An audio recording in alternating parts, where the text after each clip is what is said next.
This is the story behind the most incredible series of murders to ever occur in the city of Seattle, Washington.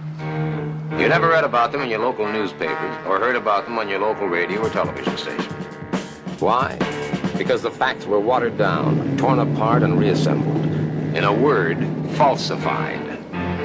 Saturday, April 1st, approximately 2:35 a.m. Marissa, one of the three belly dancers at Omar's Tent, a well-known bar in the Pioneer Square area. She was through for the night and on her way to St. James Street, where she could catch the 3 a.m. bus that would take her to her small apartment in the Shoreline Park area. Anxious to get home, she planned to take a shower and go right to bed. She never made it.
A few nights later, in the bar room of the Seattle Press Club, one Tony Vincenzo by name, city editor by profession, bilious grouch by disposition, renewed acquaintance with a dear old comrade of the Fourth Estate.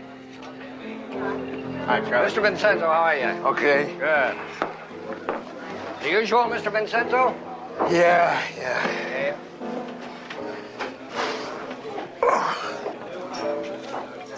Where you been living, in a cave? There's a world outside, a world of facts. Stumble on and take a peek at them. Get your brains out of hibernation. Oh, no. Come on, you can't expect me to believe this. This doesn't make any sense at all. What's the difference if it makes sense or not? If it's true, you're supposed to be a newsman, aren't you? Not a critic. Well, I am. Take a look at this, then. Just take this one. Take a look around that corner. See if there isn't someone there that looks like he just came from a road company performance on the front page.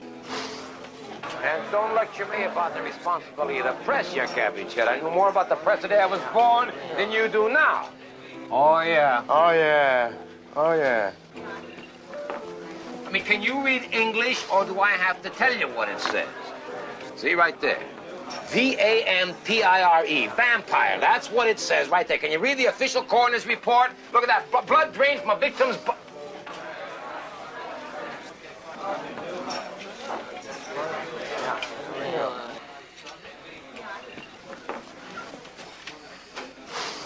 There's nothing wrong with me.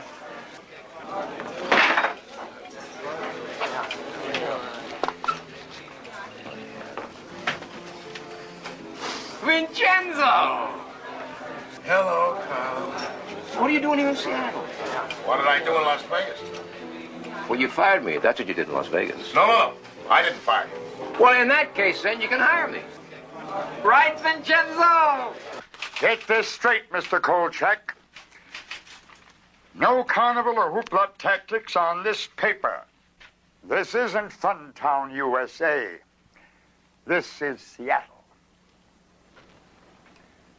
We have standards here. We mind our P's and Q's. We hew precisely to the mark. Yes, sir, Mr. Crossbinder. You can count on me minding your P's and Q's. Yes, sir. So that's what happened to Cotton Mather, huh? Don't underestimate him. Maybe old, but his fangs are potent. So, what's my first assignment?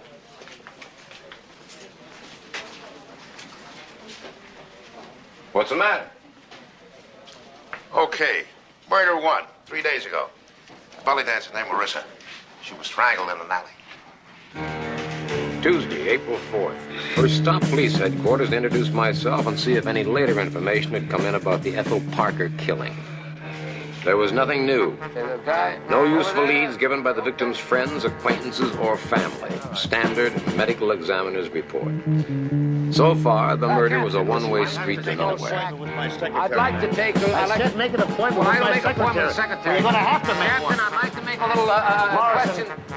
Hey, Captain, wait a minute. What's the matter? I want to talk to the captain. Second stop, Omar's tent. No leads. Ethel Parker never mixed with customers, had no known enemies, kept her problems to herself.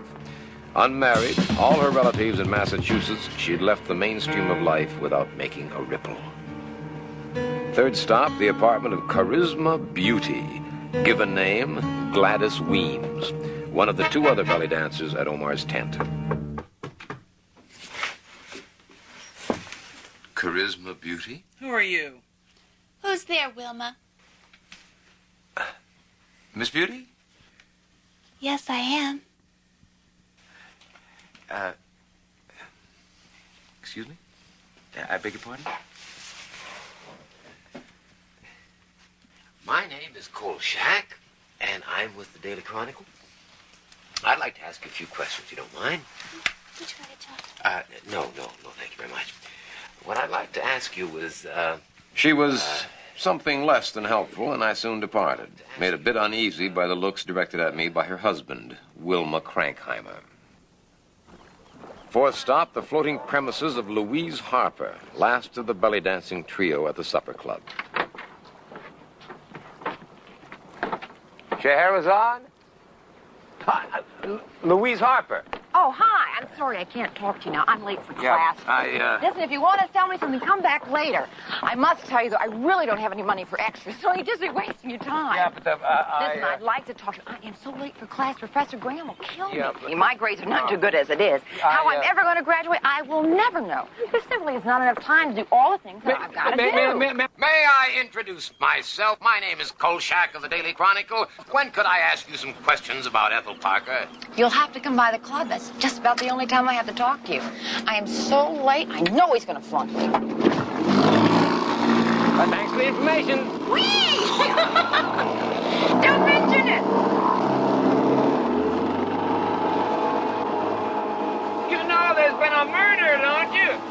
I also know that Seattle is the Northwest's largest seaport. Men come and go like the tide, and the murderer is probably in Yokohama by now. Bye! She was wrong. He was still in Seattle, working up his list of victims.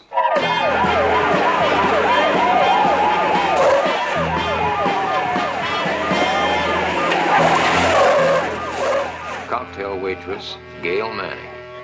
Disposed of sometime after 2 a.m. on the morning of Thursday, April 6th. A block and a half from the first murder.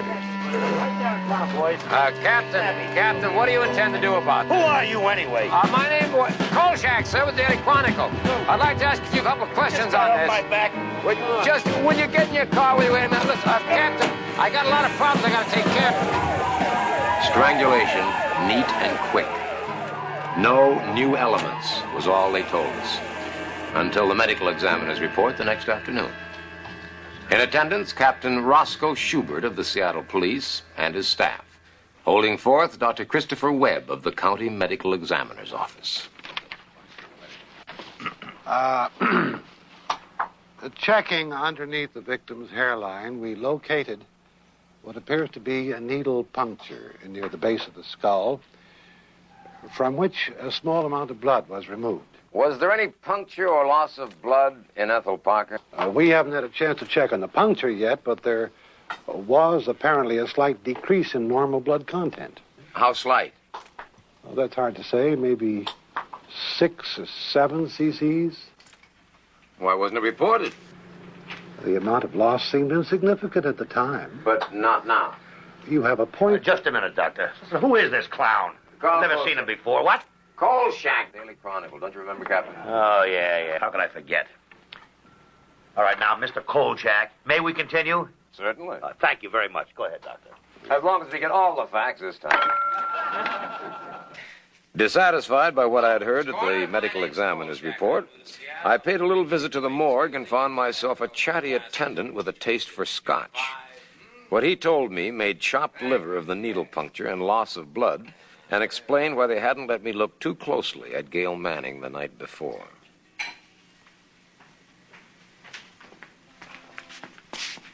Well, no, thank you. No, thank you very much. You go right on ahead, though. Now, look, right off the top, you know we can't link these two killings unless we know whether Ethel Parker has a needle puncture, too. She has. And that's not all. You know something the medical examiner doesn't? Mm-hmm. What? First, you owe me $10 for a bottle of scotch. What? Yep. Bought for one anecdotal morgue attendant. Okay, keep talking. Hurry up. Uh-huh. Yeah, Ethel Parker not only had a needle puncture in the back of her skull and loss of blood, she also had a broken neck. Well, that's not so unusual in the case of a strangling. Gail Manning also had a broken neck. So what? Maybe I ought to give it to you as a morgue attendant told me. He said that the killer had to be an incredibly strong man. Not only were the necks broken, they were crushed. Boy, read on.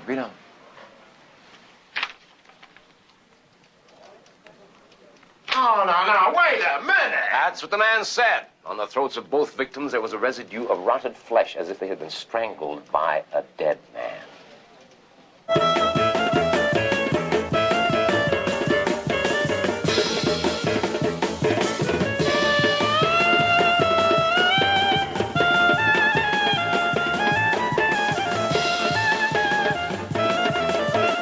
Friday, April 7th, 10:21 p.m.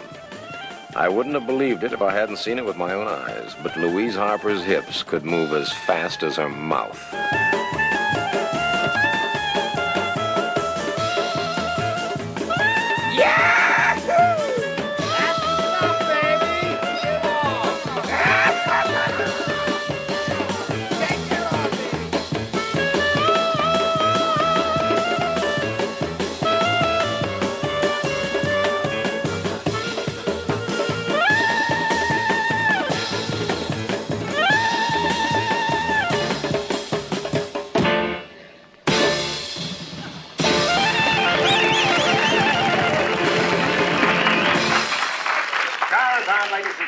Princess of the East.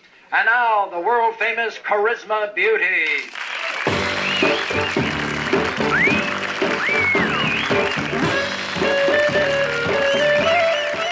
Knock 'em dead, Charisma. Why should I do that? I like them.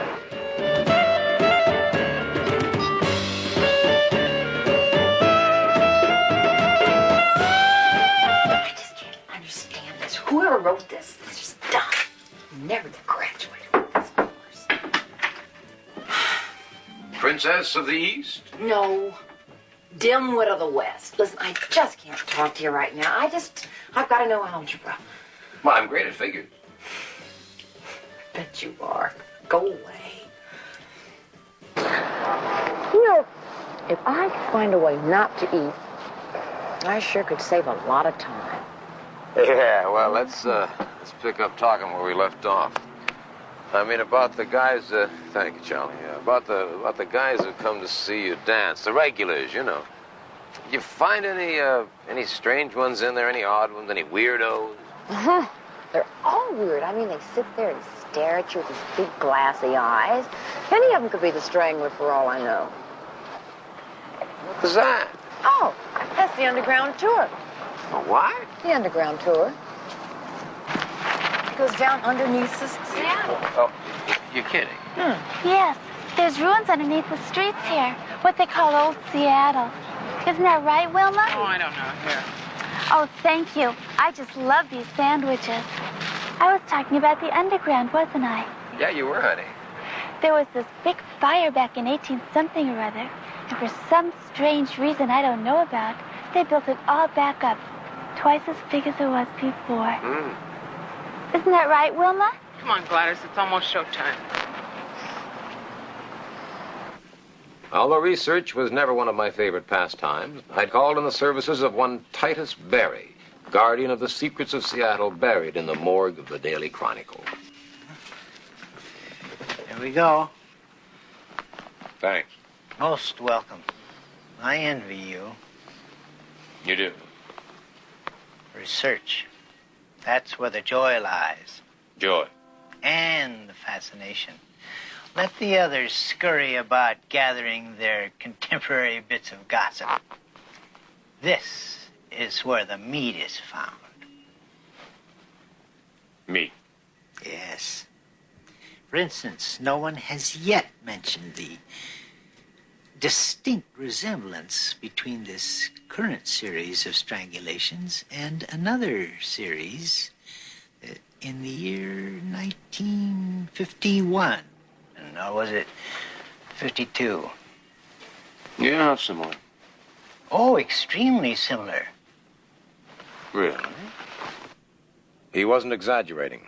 On March 27th, 1952, one Myra Johns was discovered strangled in an alley in the Pioneer Square area.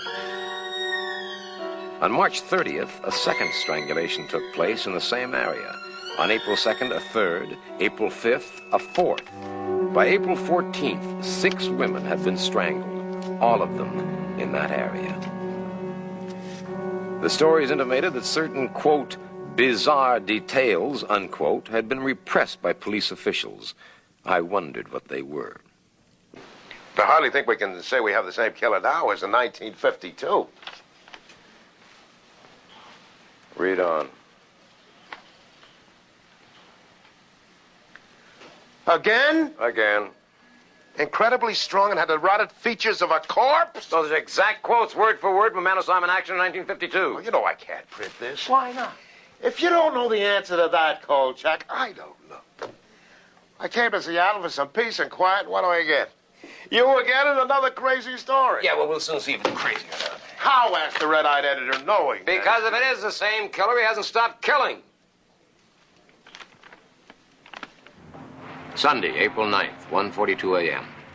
Joyce Gabriel, on her way home from a late date, didn't know it was a bad idea to be in the Pioneer Square area late at night.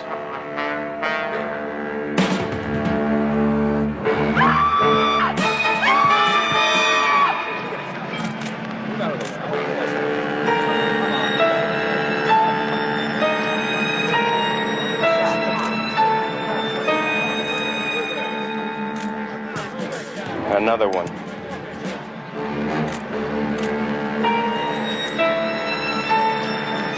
Just settle down, Miss Gabriel. I never saw anything like that in my life. I don't know why he didn't chase me after he killed her. I just, you know, I ran as fast as I could until I saw you. Now, listen, I'm telling you for the last time, I'm getting sick and tired of you butting into my business. Now, will you please let me ask the questions, Mr. Kolchak? Certainly, Captain. All right. Certainly. What did he look like? Are you deaf? Now, look, get rid of that tape recorder, too. Now, what did he look like? Oh, God, I hope I never see a face like that again. He looked like a dead man. Like a what? Like a dead man. No, sir. Don't say it. I don't want to hear it. What about the broken necks and the rotted flesh and the throats of the 3 I victims? told you I didn't want to hear it. Besides, it's not official. Not official? Who cares whether it's official or not? Look, you know it and I know it. I'll buy the possibility that some guy, a killer that strangled the 6 women in 1952. But a man, Carl, not some kind of super dead man. That's the way he has been described more than once. I don't care if he's been described that way more than twice. Let me finish my lunch. Where are you going?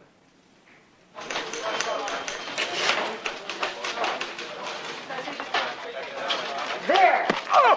An open invitation to the killer. Listen to this.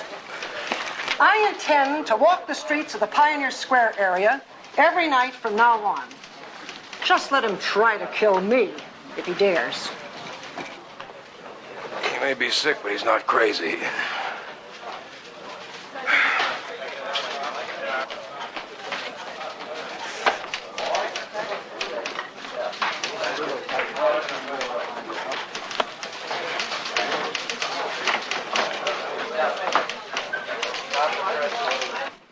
I'm giving you this, Mr. Kolchak.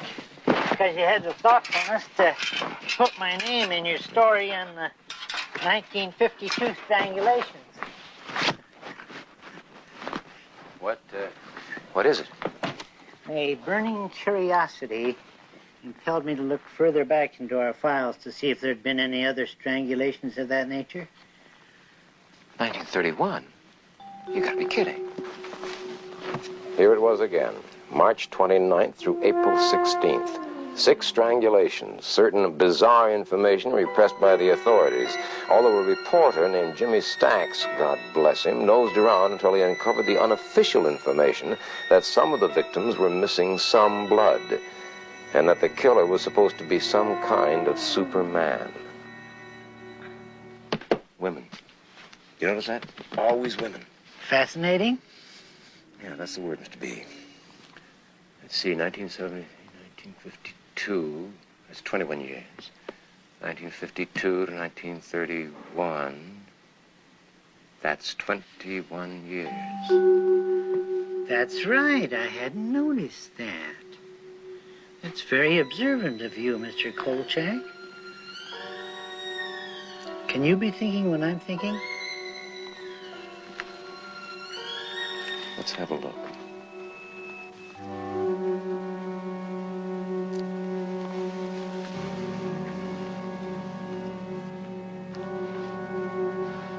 Mr. Barry. Mr. Kolchak. Shall we try for 1889?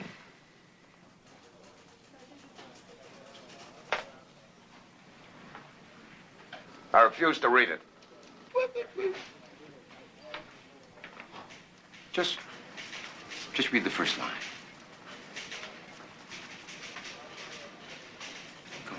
Come on. Just the first line. Come on, do yourself a treat. Come on. 5 identical sets of murders every 21 years since 1889? Identical? Identical. Oh, come on, Kolchak. Almost identical. There may be more than 5, too. The records stop in 1887 when the Chronicle was founded. I'm going down to Olympia tomorrow and check out the don't state rush, archives. don't rush into that. Wait. Read the 1910 eyewitness description. I'll read it to you here. Oh, it's great. The maniac had the strength of 10 men and the face of a corpse. Cheekbones protruding through the flesh. Isn't that great? Hold it. Just hold it. You really and truly expect me to print that story with a corpse that's been running around, strangling people and crushing their necks for the past 84 years?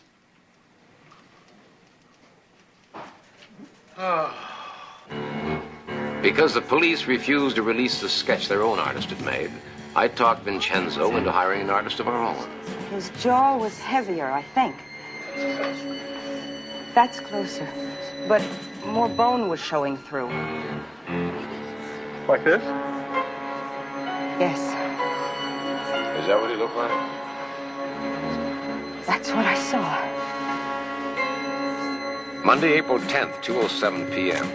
4th of July came to Seattle early that year. All the fireworks exploding at the police headquarters. 90% of them directed at me and Vincenzo. You know what I call that? Irresponsible yellow journalism. Fast buck journalism. The kind of seamy journalism one might expect to find in some second-rate metropolis. The sordid brand of journalism, which is based not on the public weal, no, but on the private cash register. Psychologists call it déjà vu, the distinct impression of having had the same experience before.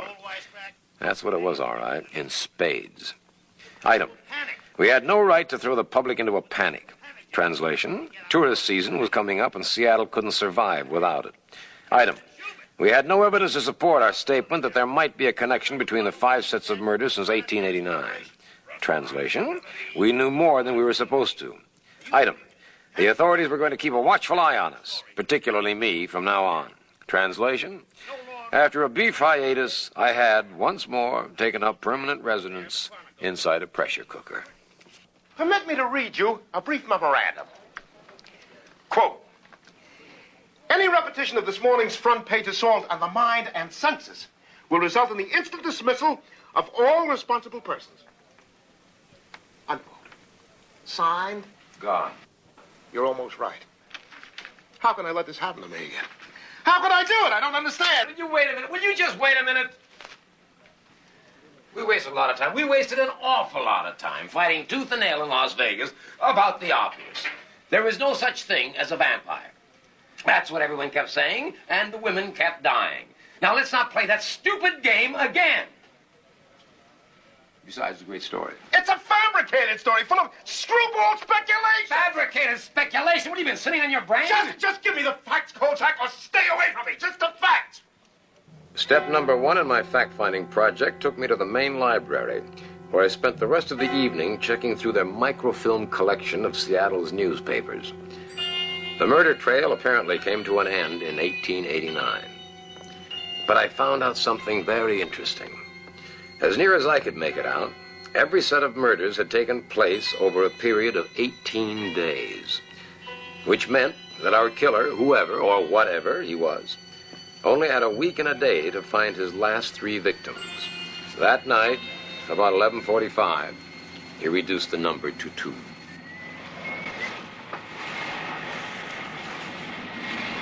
Hold it, mister. Identification, please.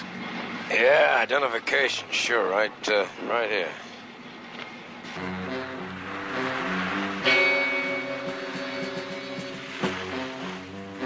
Hey, you! Hold it!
See anyone.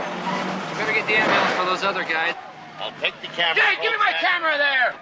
What that? All right, all you people, I want this area thoroughly searched. Let's go, knock on it. Give me my camera! I want you out of this area promptly. That's... Beat it, Kolchak. I had you locked up for loitering. Private property. You can't take that. That's against the law. Give me that! Come on, give me my...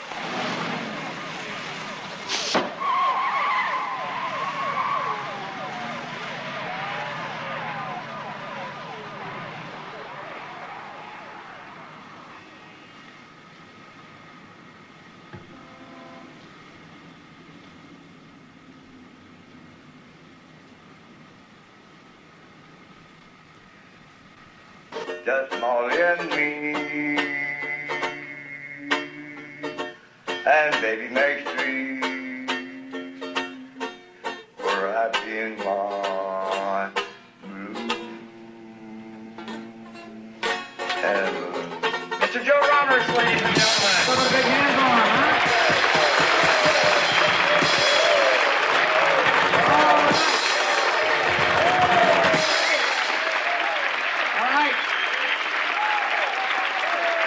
Responsible for the underground tour of Seattle's forgotten city beneath the modern streets of Seattle. That mouthful was devised by the man I'm about to introduce. Author, journalist, Mr. Bill Spidell. Thank you, young man. Welcome to Seattle's underground tours, folks. Before I go on, I want to tell you about Mother Damnable. After completely striking out on my efforts to get Schubert to return my film of last night's wipeout of the Seattle police, I decided to try another angle. Make room for the underground. I telephoned my belly dancing undergraduate friend and asked her to attend an afternoon tour of the underground with me. Confession of a Newsman, Chapter 1. Her being with me had nothing to do with the story. Those kids from Seattle High School spent 5 successive Saturdays, back in the spring of 1965. Cleaning up no less than 10 tons of debris down here, so that people like yourselves wouldn't break your necks while walking around. All right, watch your step through here. You gentlemen can help the ladies, huh? Twice a day when the tides came in, the sewer system backed up and came right in with it, flooding every water closet, turning it into a fountain. I'll tell you, kids in those days weren't raised on Dr. Spock. They were raised on the tide table. Hey, watch your step. Let's go this way. It was like another world down there, a world of yesterday.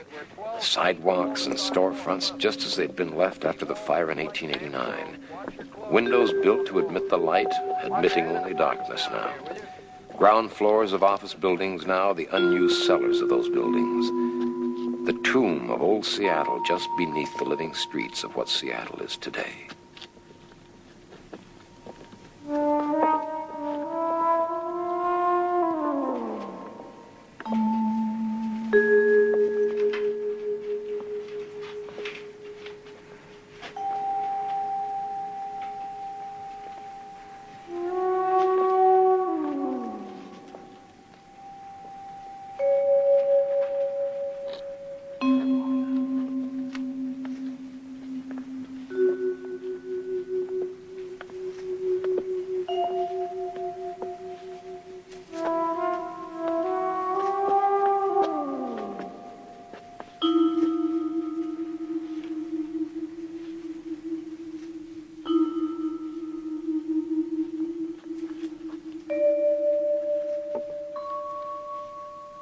Year.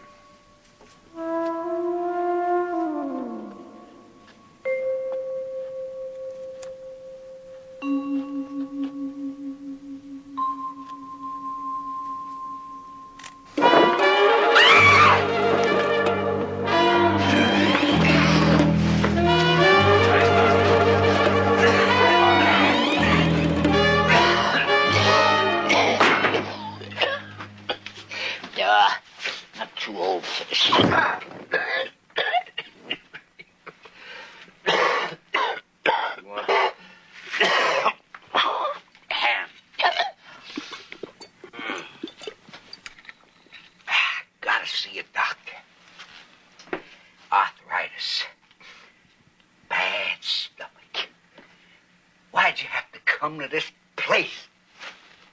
Back.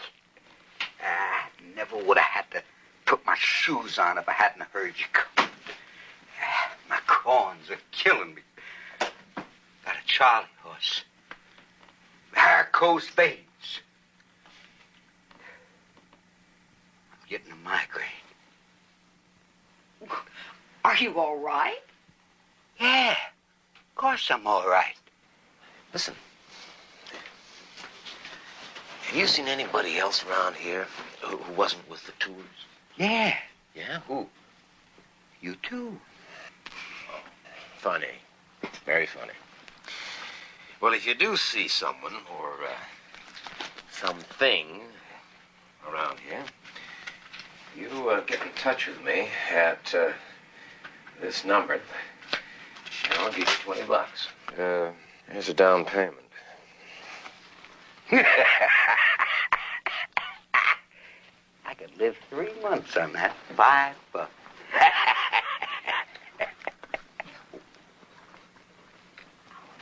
No, thank you. On me.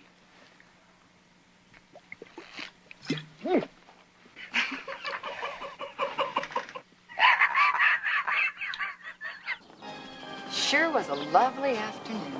I still don't think it's a good idea for you to be working nights. You know, I've seen this nut in action. Oh, terrific. You're going to pick up my tuition? It's very funny. Very funny. I just don't get it. What does he go between killings? I mean, we didn't find anything down in the underground. No. I don't understand it. How can he run like a track star, have superhuman strength, and look like a stiff? Now, what does he do with all that blood? I mean, it's like some kind of recurring nightmare. It's all happened to me before. What are you talking about? Well, last year in Las Vegas, when I was working for Tony Vincenzo, I uncovered a series of murders that turned out to have been committed by a vampire. No, a real vampire. A real out-of-the-coffin-at-night go-for-the-jugular type vampire. You don't believe me? No, well, neither did the cops up there. Neither did the FBI. Neither did Tony Vincenzo. Until finally, they had to. Well, as it turned out, however, they put a cap on my story, prevented me from writing about which I had seen with my own eyes, by hanging a murder rap over my head. Murder? Yeah. Yeah, I finally drove a wooden stake into the vampire's heart.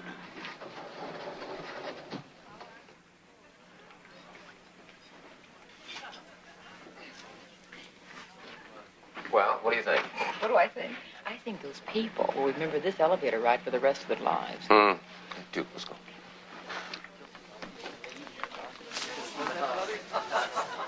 I don't know. I'm beginning to wonder whether maybe it isn't them. Maybe it's me. Listen, I think I know somebody you should see. There's this lady who's a teacher at the university.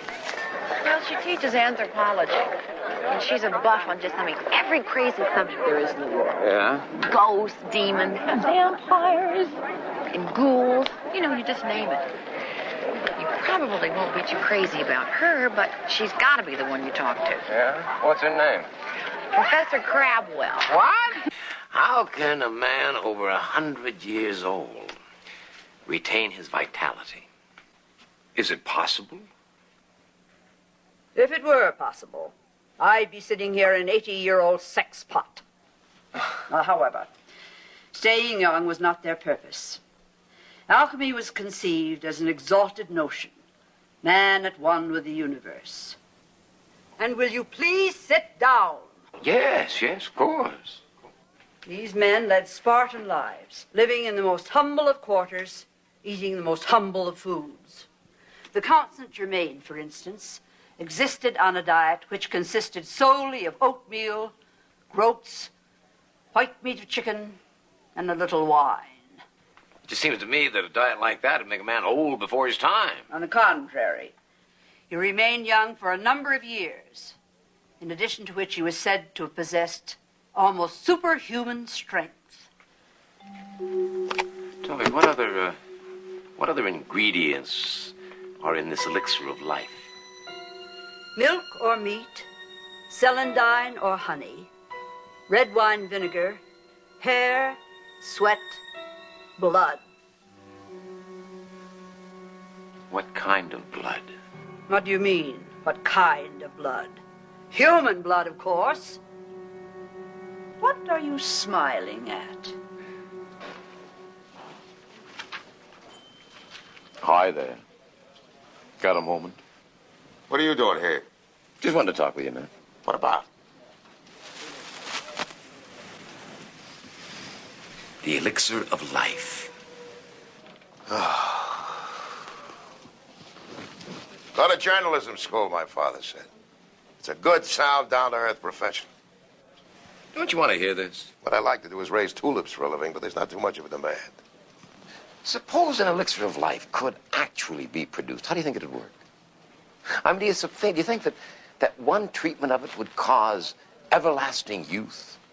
Or do you think that, periodic treatments might be required? Say... Wait a minute. Don't tell me. Let me guess. Every 21 years? Good guess. Now, suppose at the end of this 21-year period, the man who took the magic elixir began looking a little moldy, kind of like what he really did look like, actually, a 100-year-old man. Suppose he had to make a new batch of the elixir and had to make it within a period of 18 days. Suppose that the one ingredient he didn't have was blood. Very good. Suppose he had to go out late every night to get that blood. And suppose he got it from the bases of his victims' skulls with a hypodermic needle. And suppose he was so strong that when he strangled his victims, he crushed their necks.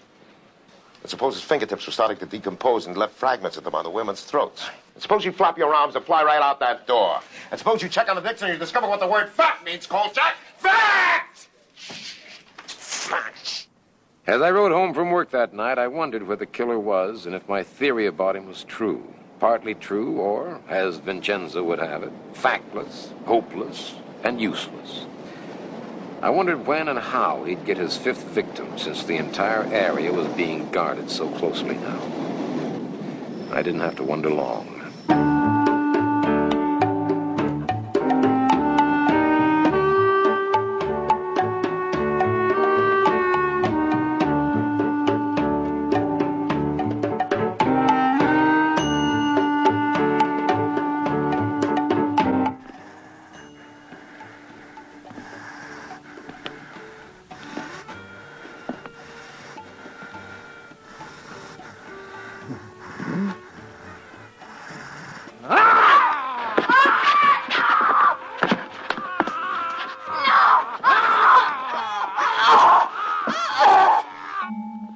Thursday, April 13th, 1:25 a.m.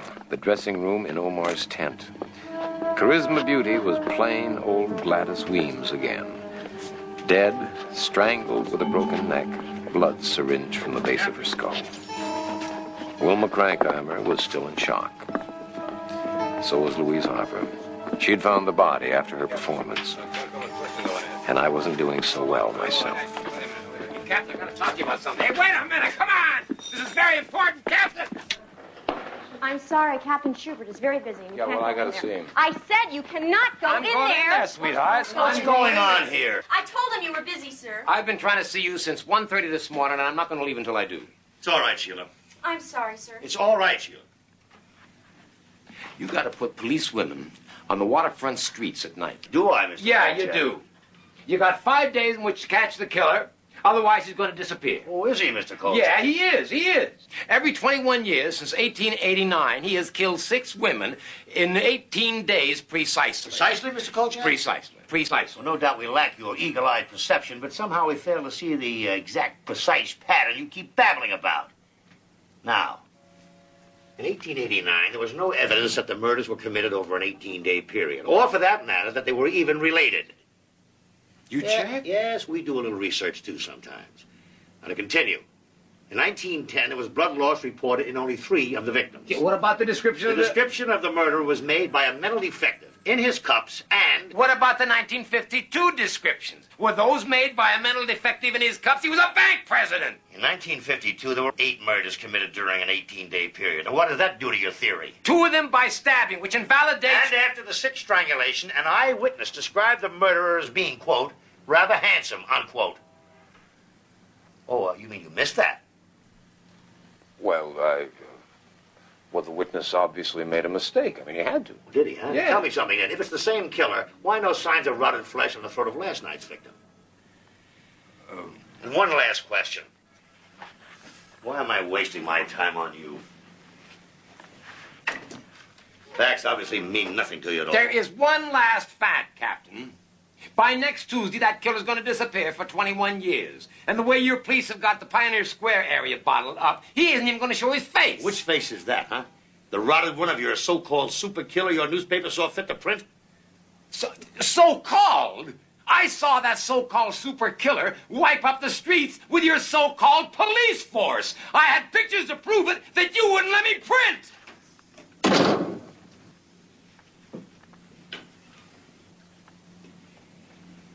Tell me something, Kolchak. How long have you been in Seattle? What does that mean? What has that got to do? How long have you been with the Chronicle? Oh, a little less than 2 weeks. A little less than 2 weeks, huh? Well, and in that brief time, you have ascertained exactly how we should conduct this case. Well, I've been a reporter for 22 years. And I've been a police officer for 30. Well, then why don't you retire? Listen, I don't like you, Mr. Kolchak. You might say I dislike you monumentally. Now, you have barged around this building as though it were your own private club. You've interfered with police officers while they were trying to perform their duty. You've strewn the streets of Seattle with the journalistic garbage. You've stepped on toes, muscled in, pushed, usurped, and generally conducted yourself with all the aplomb of a one-man Gestapo. Gestapo? Yes, Gestapo. Now, listen. If I see or hear from you again for quite some time, I promise you I'll personally have you thrown in jail and get your arm off my clock.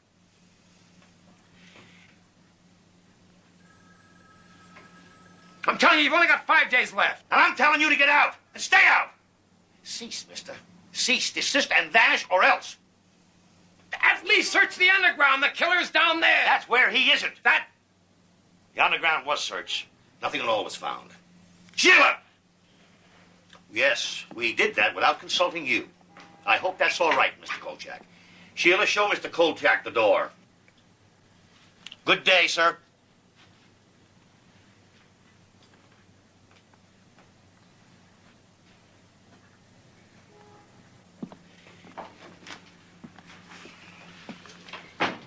Oh, get him yet. Coming, Mother.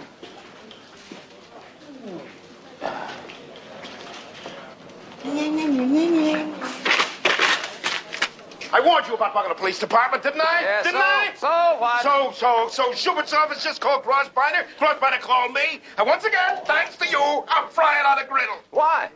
Why? Are you for real? You barge into Schubert's office, you tell him how to run his case, you tell him he's suppressing the news, and you ask why? He is suppressing the news. He does know how to run the case.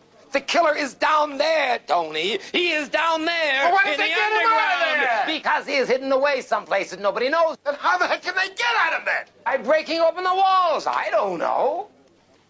Listen, Crossbinder's got some influence in town, hasn't he? What about it? You have got to talk him in to pressuring the police, forcing them to do what I want him to do. You know what you just said? Well, of course I know what I just said. I just said it, didn't I? No, you don't know. It's finally happened, Kolchak. You've gone schizoid. No. You'll be wearing robes in the crowd next. No. I'll tell you what's finally happened, Tony. You have lost your guts. You have sold out. Sold out? Sold out. Why, you miserable, egocentric... You are off the story. I am what? You heard me. You are off the story. You know something, Tony? You're getting old. You're getting very old. Out. Out! Out! Get out! Just one small item, Mr. Kolchak. Mark Twain. 5th paragraph down. 5th paragraph down, 2, 3. Oh, yeah. Mr. Twain noted with typical dryness of tone that he had a most intriguing conversation with a local physician who claimed that physical immortality... Oh, this is very good, Mr. Barry, very good. And physical mortality was not only possible, but probable, indeed practical. Mr. Twain remarked... Yes, the physician's name is Dr. Richard Malcolm. You wouldn't have anything on this Richard Malcolm, would you? Just one small item.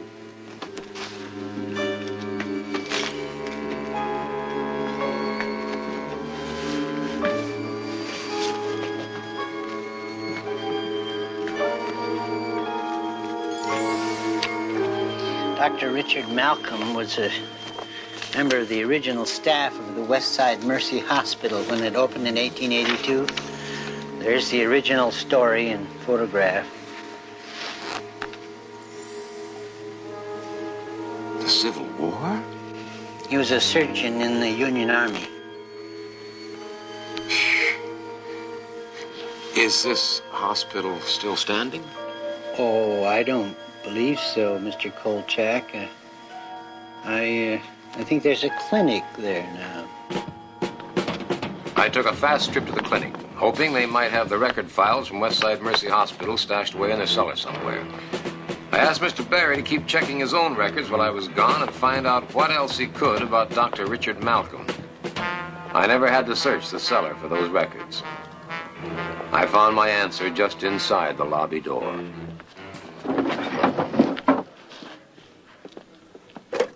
Sir, if you don't get down from there this instant, I'll call the police. Did you hear me, sir? All right, then. All right, then.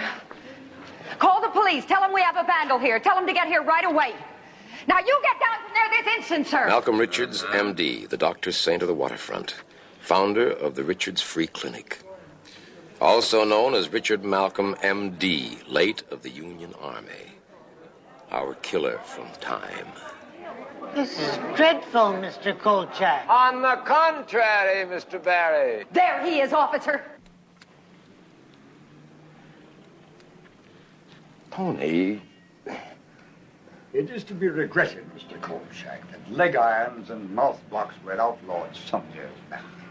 Now, will you wait a minute, please? Will you take these things off? I warned you, Kolchak. Congratulations, Kolchak. You have plumbed a new depth.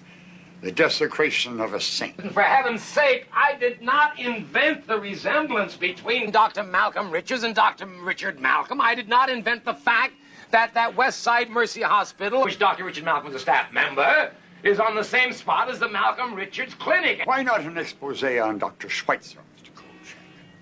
Or the lowdown on Mahatma Gandhi? As for this eternal youth garbage, I hate it. Yeah, well, I can see why. What did you say? Now, hold on. We're not here for any personal vituperation. You know that word? What? Vituperation. That's what I said. I pronounced it right. Now listen, Kolchak, you've been arrested. You're about 1/100th of an inch of being thrown in jail. Well, there he is. Now who's this? Mr. Barry, come in, come in, come in. Yes, I've been waiting for you. Come on. Yes, yes. Did you get it? Yes, I thought perhaps... You thought right, Mr. Barry. Who is this man? Don't you know him? He works for you. Down in research, sir, for 35 years. Good God. Yeah, and research, of course, being the meat of it. Yeah, here we are.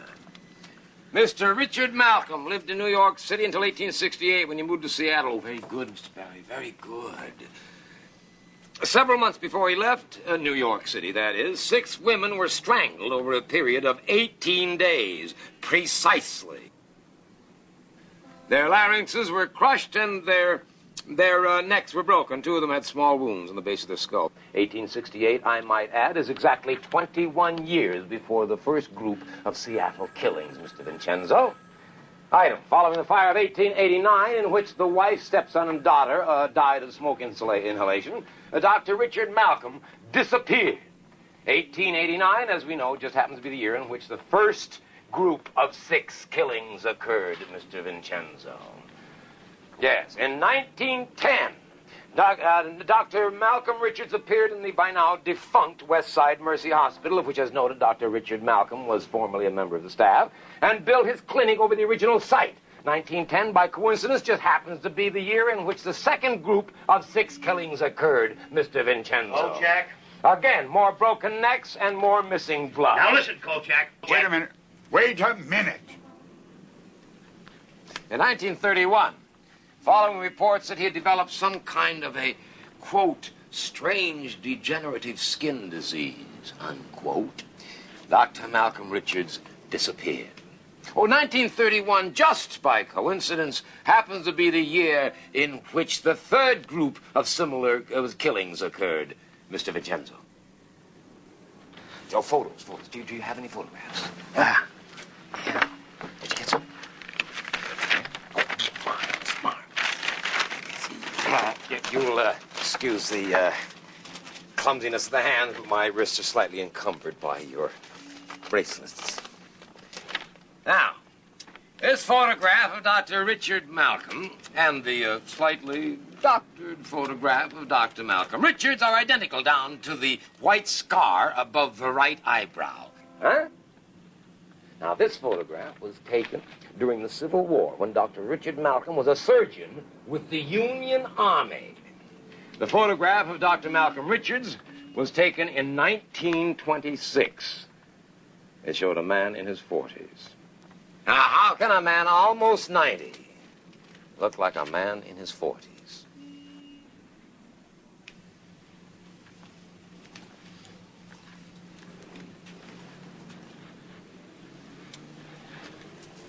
Facts, gentlemen. Facts.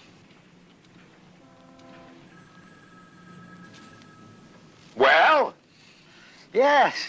Well? You shut up. Well. Fascinating. All right, what are we supposed to do now? Congratulate you? Find him, mister. Go down underground and search for him. You haven't searched enough. And put some policewomen in the area. Lure him out of his lair. And, Mr. Publisher, you might consider printing the stories. They are news, sir. Not hearsay. They are news. That will be enough, Mr. Kolchak.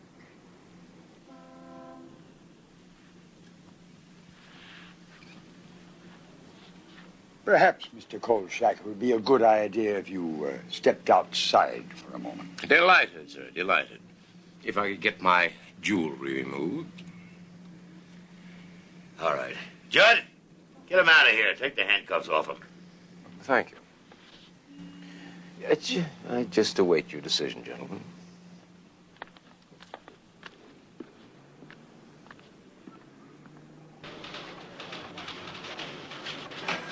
Yes, sir.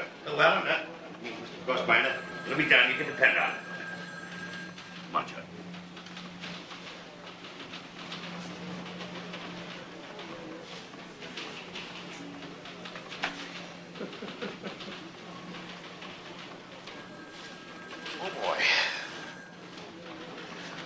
Okay, Carl. I don't know how I did it, but I got you off the hook. You did? You're a genius, Tony. You're a genius. Now, what about the story? There is no story. What? That's it, Carl. There is no story. From now on, they're going to handle the whole thing their own way. You're going to hand... Oh, kill him! Kolchak! Didn't they hear me? Didn't they hear what I said? Don't they know what's going to happen? I mean, if they don't lure him out, if they don't get Malcolm out of there, he's going to get his 6 kills somewhere else, and he's going to disappear for 21 years. Didn't they hear me? Don't they know what's going to happen? They intend to panic an entire city just for your sake, Kolchak. Period. Now, your next assignment. Your next assignment, courtesy of Mr. Llewellyn Crossbinder. Your next assignment, bright and early tomorrow morning, you're covering the Daffodil Festival in Puyallup. And you're lucky to get that.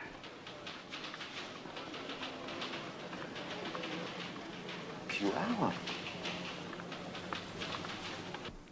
It was with deep regret that I chose to forego the joys of daffodils in Puyallup, but I had other plans.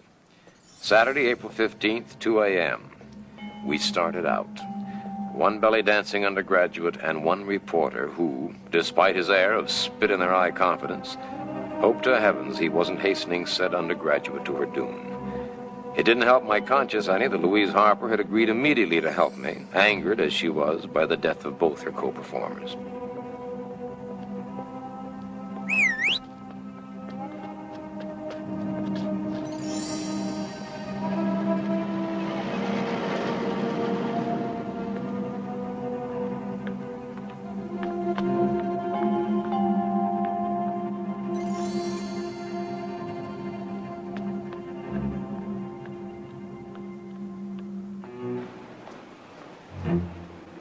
Please stop looking around like you're suspicious or something. Just walk natural. Go on, I'll be right behind you. I'll be right behind you. You just act casual.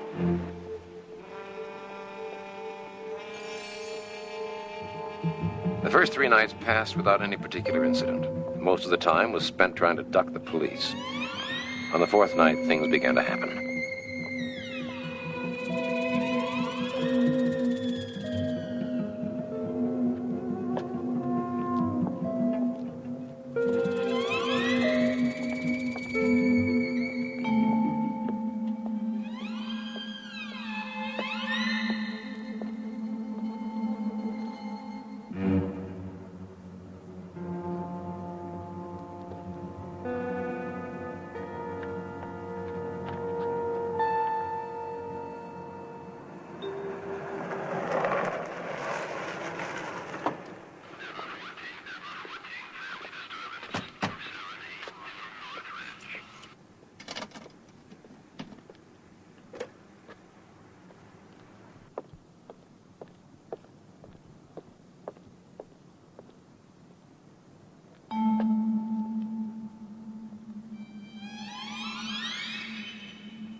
Not look back.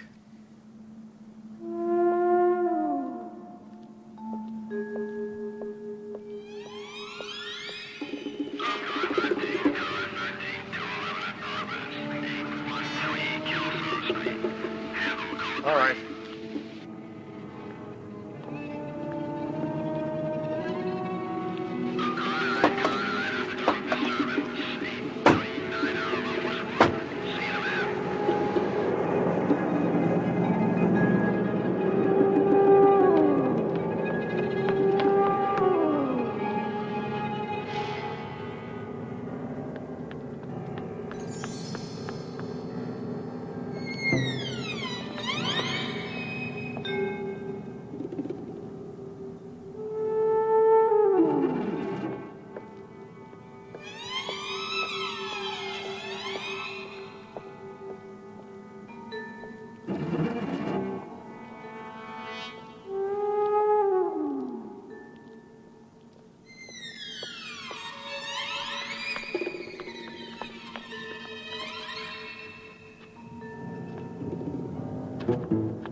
Kolchak. The party's over. Get in the car. John, what are you doing down here? Why don't you leave me alone? You're on my under way? arrest. Get in the car. Get out. Get your hands off me. Get your... Don't push. Don't Shut up. push. Don't...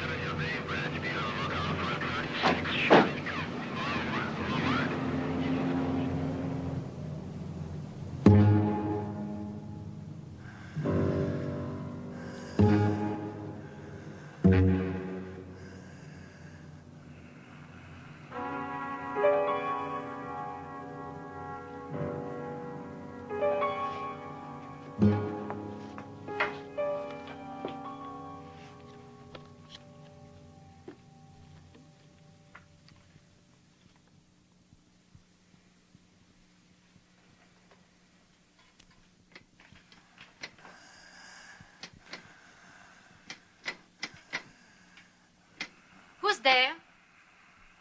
We're closed. Please go away. We're closed for the evening.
April 19th, 3 a.m. The police station was a circus of activity, a three-ring madhouse of reaction to the sixth kill. Even Captain Schubert seemed to know they'd had it now. That saving a miracle, their prey had gone to earth again and wasn't going to show his corpse-like face for another 21 years. A certain reporter being bailed out knew it, too. Knew it, and was fit to be tied by it.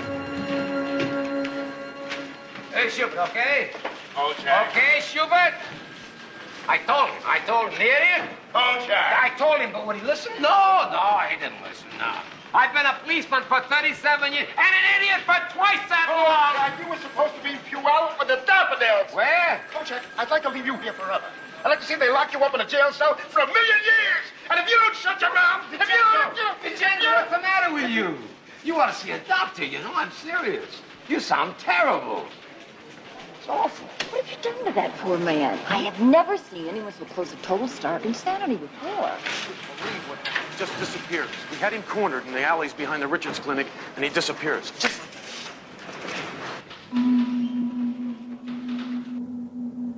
Vincenzo was so upset it took me an hour to get rid of him, and then only because I promised to go straight home to bed. Maybe no one else knew what was going on, but I was sure that I did. Our man had to have a way in and out of some secret part of the underground. And the basement of his old clinic had to be it. Hear the shadows, Susan.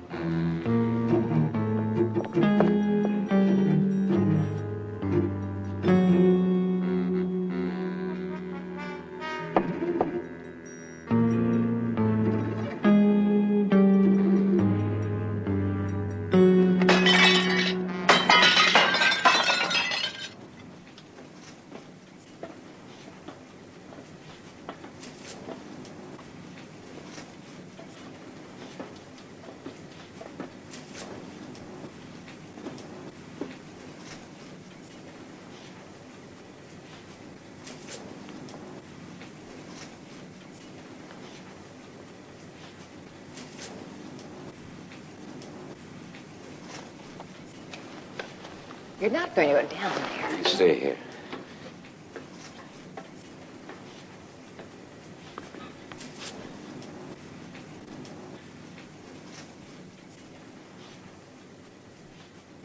What is it? Looks like a big air shaft down here. Where does it go? All over. I'm gonna check it out.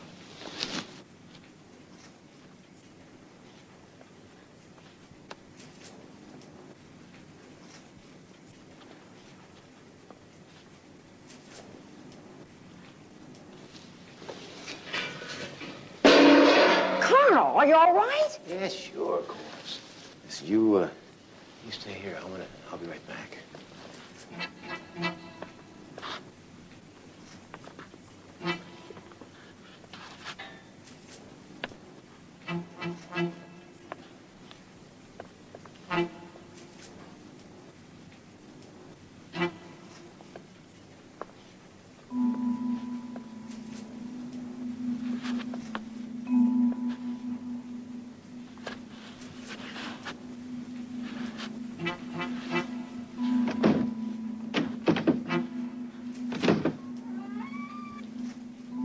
Just when I thought I'd finally struck out, I found it.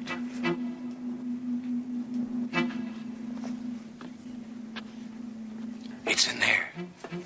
Give me 30 minutes and call the police and tell them where I am.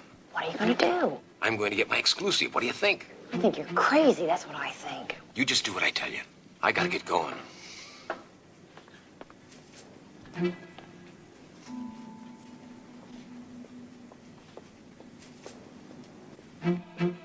Here it was, the hidden city beneath Seattle's underground. I was descending to the world of yesterday, the world of the 19th century, of bustle pads and high crown hats and Queen Victoria.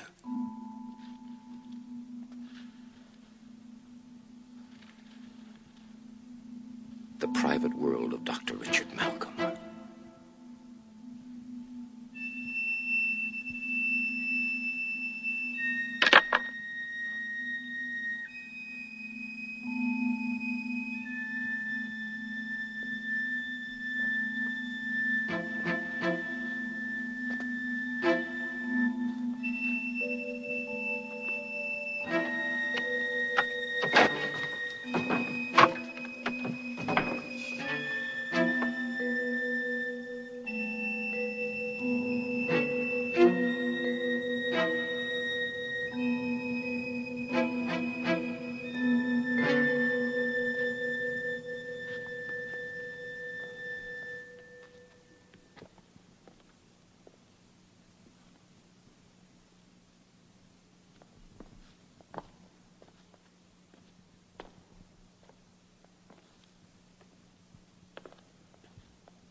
Who are you? Carl Kolchak, a Daily Chronicle. How did you get here? Through the cellar of your clinic. Clinic? I have no clinic. Why do you say that? But you are. You are Dr. Richard Malcolm.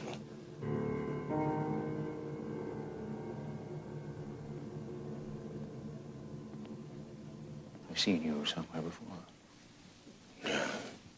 Oh, well, you almost killed me the other day in the alley. What are you doing here?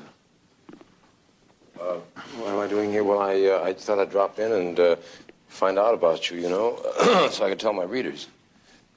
Your what? My readers? His readers. Did you hear that? Nobody is ever going to hear from you again. Well, I think I'll go now. You profane my world, sir. I will not permit you to live here, to stay here, to exist here.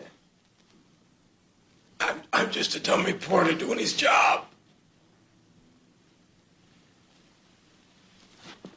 You grovel nicely, Mr. Kolchak, sir. Daily Chronicle. Sir. So you want a story, do you? He wants a story, darling. What do you think? Oh, we'll see if there's time. Yes, we have time. Why not? Why not? It seems only fitting that one other person in the world ought to know the facts. Before he dies. Yes, Mr. Kolchak.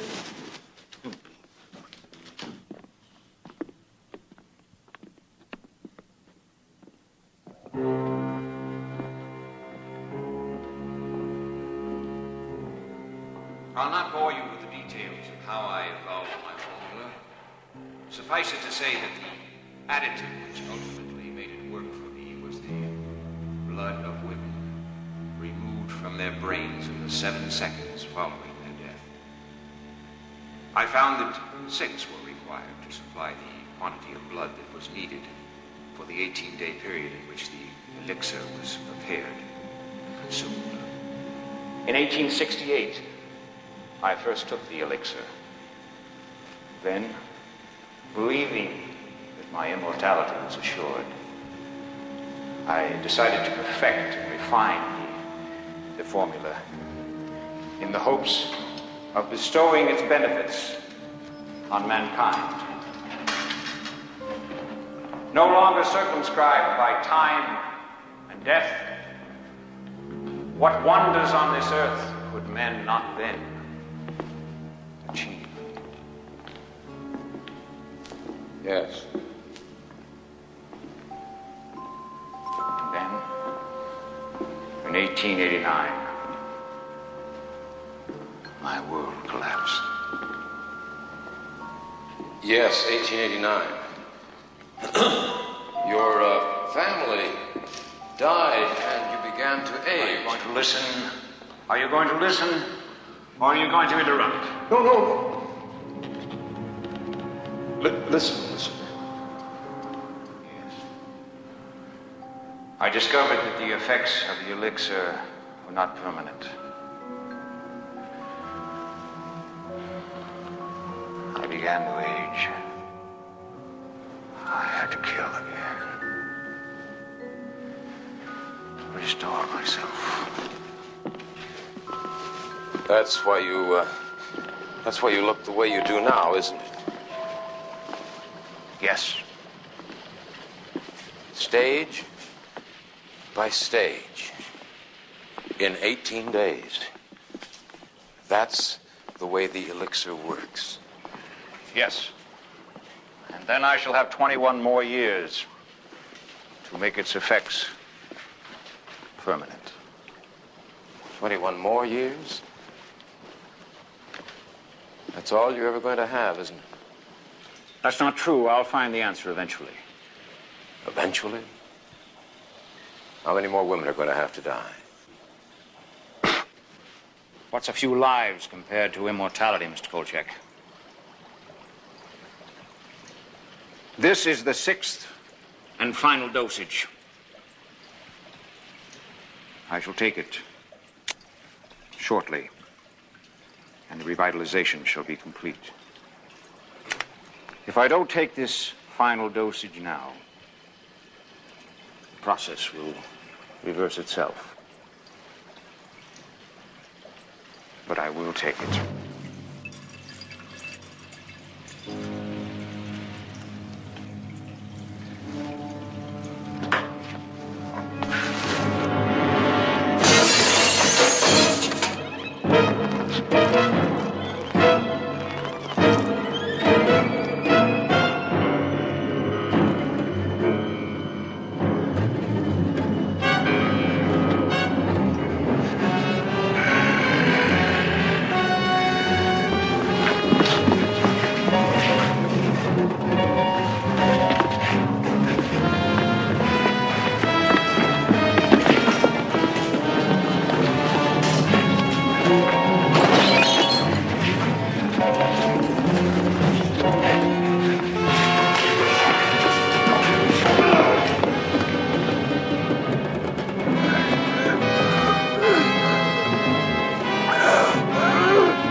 Hey, buddy boy.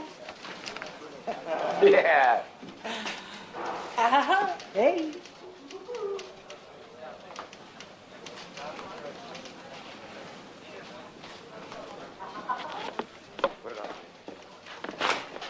Vincenzo! What kind of a dirty, rotten, stinking deal is this? All right, now hold it now, pal. Hold. Don't call me! I've heard of yellow-livered sellouts before, but this I don't believe. Now, wait a minute, What is this Kolchak? identity unknown garbage? Where is my story? You want your story? Yeah. All right. I'll give you a story. All 20 copies. What do you mean, 20 copies? That's all that came off the press before Crossbinder stopped them. What are you looking so surprised about? I'm the dummy. I actually thought they'd print all that. Well, why didn't you print it? Who are you, the managing editor? Why didn't you print Oh, it? what's wrong with you? You actually think there's any difference between this town and Vegas? But they saw it, Tony. They all saw it. I mean, even Schubert saw it. Carl, no one in Seattle's going to admit that a dead man's roaming around that city killing people since 1889, but I was stupid enough to think that they would. So this is it, huh? And I'm out of a job.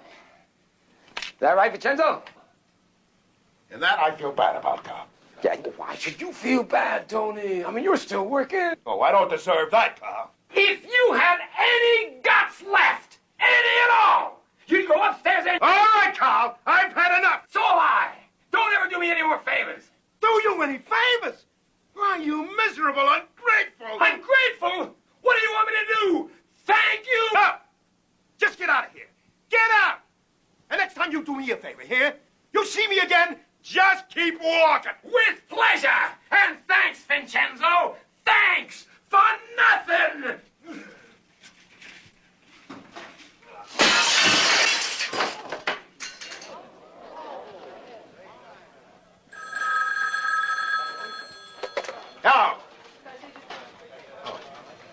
Yes, sir.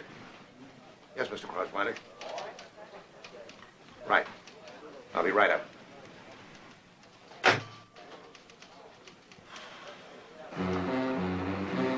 So there it is, another tale of defeat snatched from the jaws of triumph. Another case of virtue unrewarded, of dishonesty being the best policy, injustice rampant. Shut up and put that stupid recorder away. Let me get some sleep. Get that story published. God, don't tell me when I'm going to get published. Nobody's going to kill this story. It's already been killed, Kolchak. Bury it. Not this one, no, sir. I'd like to see somebody shut me up on this one. Can anybody shut you up? Mr. Vincenzo, you are a passenger in this car. This is my automobile. You remember what you said?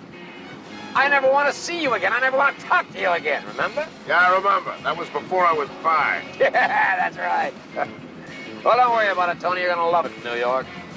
New York? New York. Yeah, that's where we're going. And you're lucky to be going with me. I suppose I should consider myself lucky, too. That's right. Oh, Kolchak, do you know that I have heard just about all I want to take from you or even hear ever again? You think you've got problems? Here I was, one semester shy of getting my degree in psychology, and what happens? You show up outside my house for one day. Mouth, all mouth, Kolchak. Compared to you, I am tongue-tied. And before I know what's going on, there I am being yelled at by that captain of police. Yada, yada, yada. Peace! Can I have some peace?